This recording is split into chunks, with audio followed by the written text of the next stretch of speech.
கிருஷ்ணர் கதைகள். வெண்ணெய் திருடிய கிருஷ்ணர். கிருஷ்ணர் சிறுவயதில் மிகவும் குறும்புக்காரர். அவர் நண்பர்களுடன் சேர்ந்து வீடு வீடாக சென்று வெண்ணெய் திருடி சாப்பிடுவார். ஒரு நாள் யசோதா அம்மா கோபமாக கேட்டார், எதற்காக எல்லாருடைய வெண்ணெயையும் திருடுகிறாய்? கிருஷ்ணர் சிரித்துக்கொண்டு, அவர்கள் அன்பாக செய்ததை நான் அன்பாக சாப்பிடுறேன் என்றார். அதனால் அனைவரும் கோபத்தை மறந்து சிரித்தார்கள். பாடம்: அன்பு உள்ள இடத்தில் மகிழ்ச்சி இருக்கும். காளியன் பாம்பை அடக்கிய கிருஷ்ணர். யமுனை நதியில் காளியன் என்ற விஷப்பாம்பு வாழ்ந்தது. அதனால் மக்கள் பயந்து நதிக்குச் செல்ல முடியவில்லை.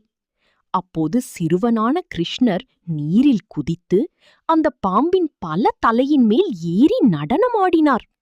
காளியன் தோற்று அங்கிருந்து ஓடிப்போனது. மக்கள் அனைவரும் கிருஷ்ணரை புகழ்ந்தனர். பாடம்: தைரியம் தீமையை வெல்லும்.